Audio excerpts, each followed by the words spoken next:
Hey guys, really quick before you guys get to the team preview, the team builder, I just wanted to say big shout outs to my really good friends Eric, aka Heavy Metal Pokemon, Dom, aka Dom's Game Room, and Aster J. These guys helped me during the team building process late last night. Uh, I just think I don't really necessarily remember if I actually gave them a shout out during the actual video. So if I did, here's an extra shout out. But nevertheless, definitely a big shout out to those guys because they really did help me a lot. Uh, and I don't think I would have caught some things had they not mentioned it. And my team might not be, or my team really wouldn't be as good as it was had they not helped me battle and prep and all that stuff. So I'll make sure I go ahead and link all their channels down below, and make sure you go check them out because they're really great guys, really good friends, good PokeTubers in my opinion, underrated PokeTubers. But yeah, go check them out and enjoy the team preview.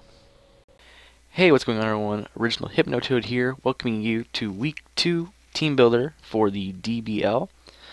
This week we are going up against the Minnesota Munchlax.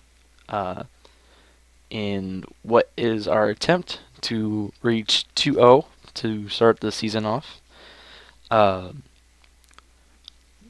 yeah, that's, I mean, I don't really know how else to introduce this, but anyways, obviously you guys know my team, like what mons I can bring.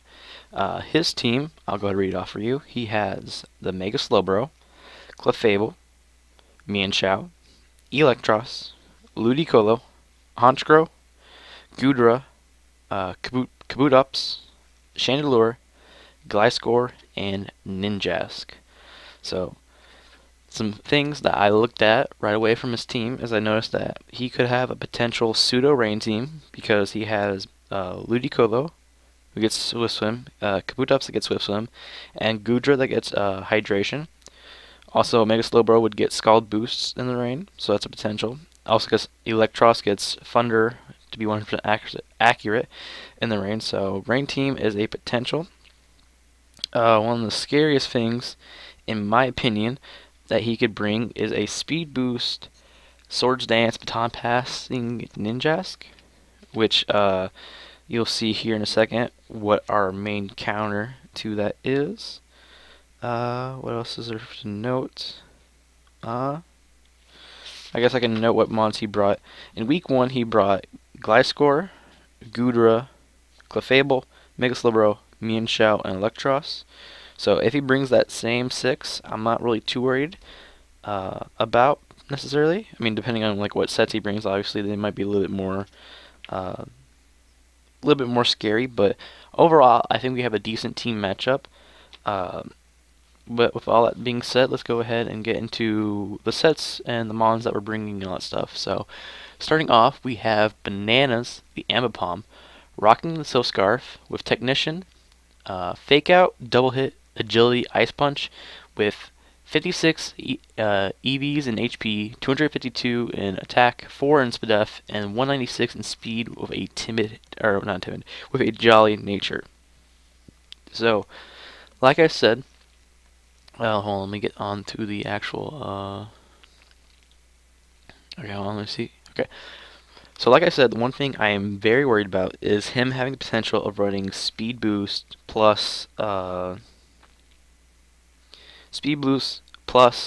Swords Dance, Baton Pass, leading, Ninjask, because he could potentially set up a Swords Dance, Click Protect a few times, and Baton Pass into something like his Gliscor, his Kabutops, his Honchkrow at plus 2 attack and plus 3 speed would be insanely scary.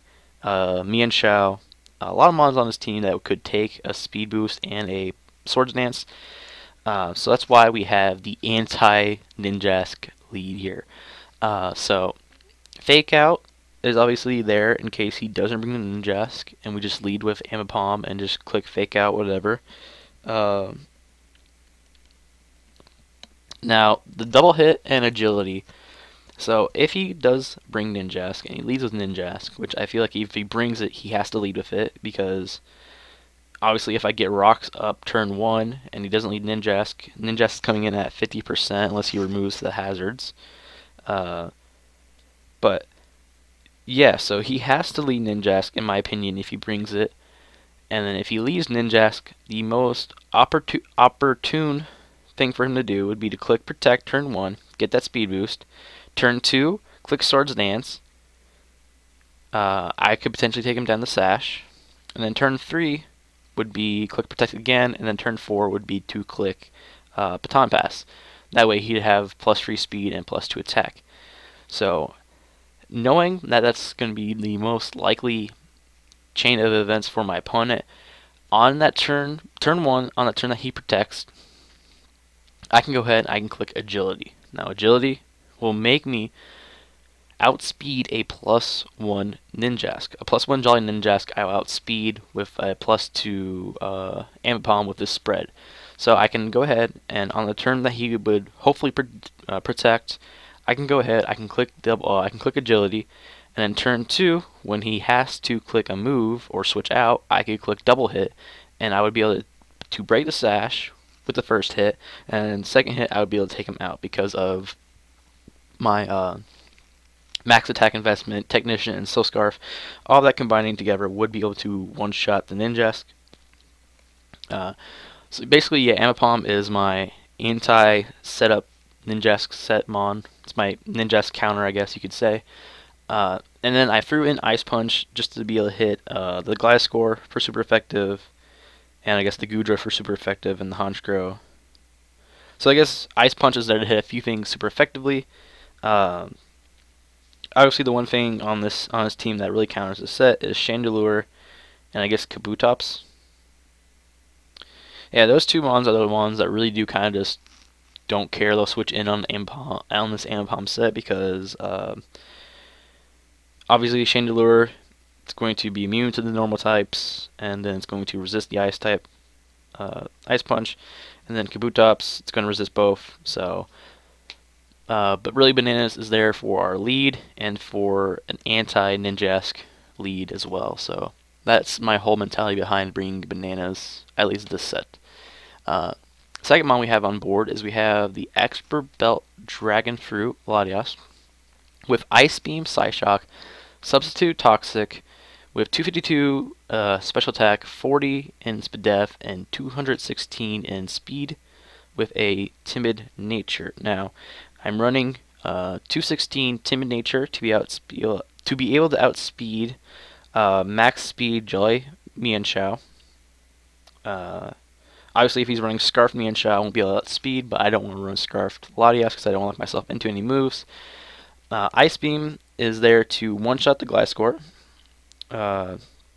One-shot, doesn't know, I think it doesn't. I think it two-shots a Gudra that's not specially defensive. And if it is a specially defensive Gudra, Psyshock is a two-shot. Psyshock is also there for the Mienshao and just to hit everything else neutrally. Substitute and Toxic are there to counter the two mons who could counter this mon. The two mons that would really just be able to come in and not take... Well, the one mon that could come in and not take any damage would be Mega Slowbro, because Mega Slowbro would resist both of my moves. And because of that, Toxic is there, so I can... If he thinks that I don't have anything for coverage against this Mega Slowbro, I can just click Toxic as he goes for Calm Minds. And then he has to eventually click Rest if he's running Rest Slowbro, or he has to switch out because he'll just get whittled away. Substitute is there for the Honchkrow because Honchkrow can carry two moves that would one-shot my Latias. It could either carry Sucker Punch or it could carry Pursuit.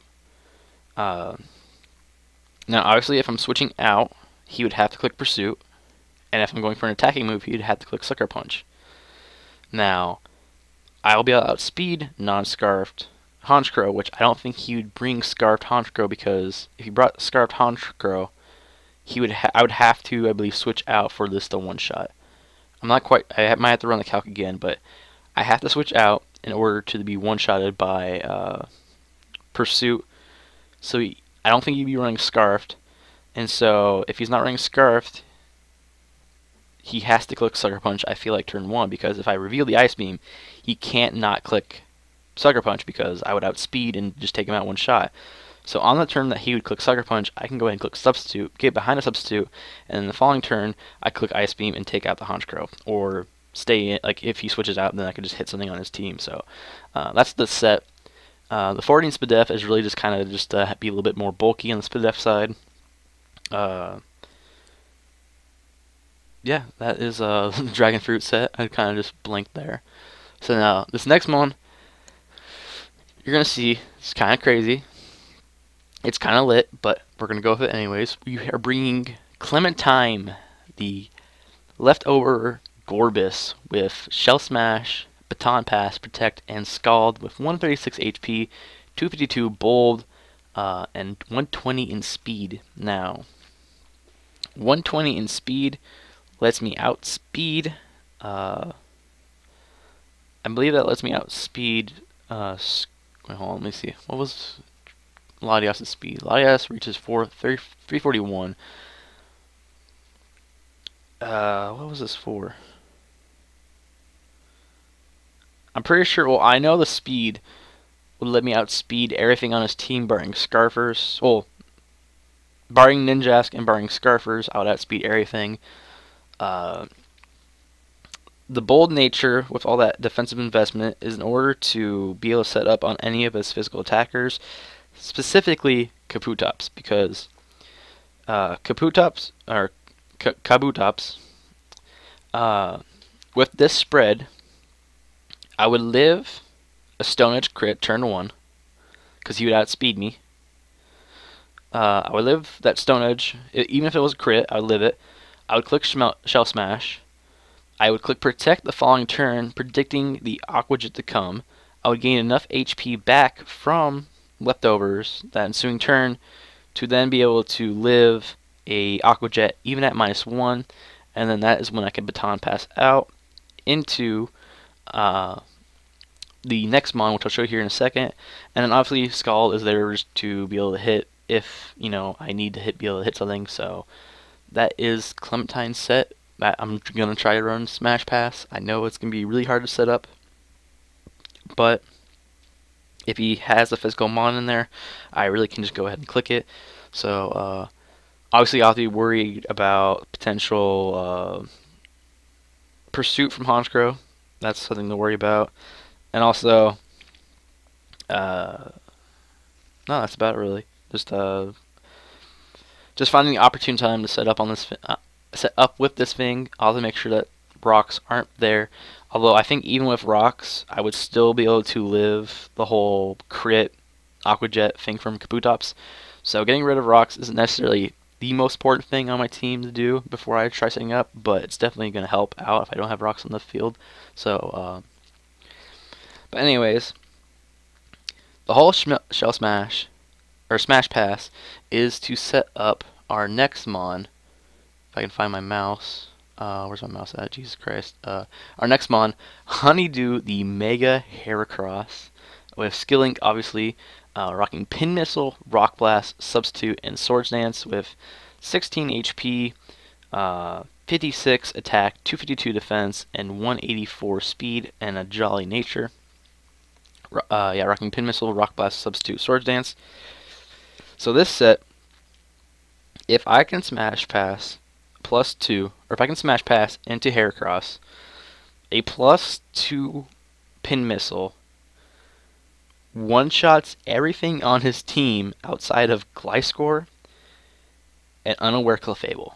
Those are the two mons on his team that would not be one-shotted by Pin Missile. Well, I guess Pin Missile wouldn't even one-shot an Unaware or a Magic Guard Clefable.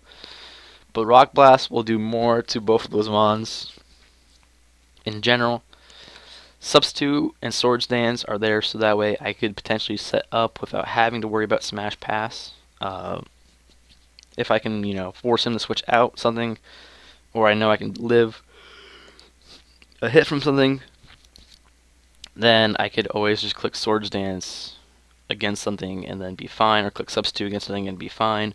The defensive investment is that way. After the -1, I'll be able to live priority Aqua Jet, priority Sucker Punch, and priority Fake Out better on his team.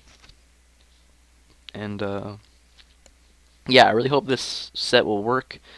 Um, Obviously, probably the one thing I really need to make sure is I need to make sure the Gliscor is whittled down and the Clefable is whittled down a little bit. Obviously, if I can, I'll be able to scout if he's unaware or if he is Magic Guard. If I can get rocks up later in the game, or I guess earlier in the game. But I guess that leads us into our next Mon, our second to last Mon, which is Coconut, the Registeel with leftovers, rocking Toxic, Ironhead, Stealth Rock, and Thunder Wave. We have 252 HP, 172 Spadef. I believe that's a Careful Nature. I'm not quite sure. Let me see what that is. Yeah, that is a Careful Nature, and an 84 in Speed. Now, 84 in Speed is to be able to outspeed non-invested Clefable.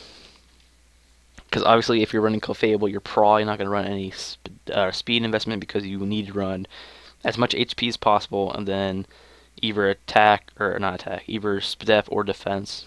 Probably defense in this case because, like I said, it would be a good check to make it Heracross, especially if it's unaware.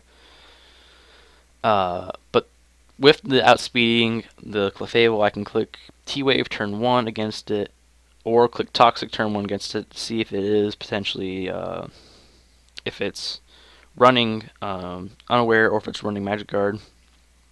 And then I can just click Iron Heads. And then I can also get rocks up against a lot of things. He has no Magic Bouncer on his team. He does have Hazard Removal in Gliscor, in Kabutops, and in Honchkrow. Although if he brings Honchkrow, that's not going to have Defog. I mean, technically it could have Defog, but I really doubt it would. So his two reliable hazard removal would be Kabutops and Gliscor, and even so, Gliscor is the more likely one.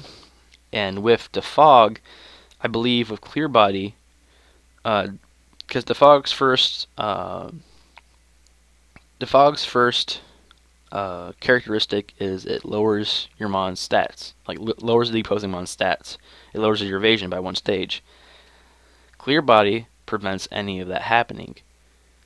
So I'm not quite sure if this works. I might have to test it, but I believe with Clear Body he can't click Defog because the first characteristic would have to activate before the second one could take effect. I believe that's how it works. I might have to test that out with a friend real fast. I'm battling here, and let's see, what time is it? It's about 11:30 when I'm recording this. I believe I'm battling at 5 o'clock today, so I'll have to kind of maybe test that out real fast with someone if I can maybe get some help. But yeah, that would be really, really cool if that's the case. Obviously, Gliscor would have the Earthquake, which would just kind of body us.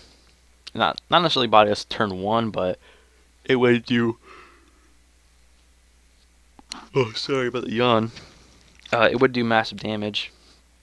But as long as Registeel was out here, I could just kind of not have to worry about him clicking Defog if that turns out being the case. And then I could kind of sack this Registeel and then bring in Latias, or predict him to click Earthquake again and go out to Latias. So that's the case here of Coconut.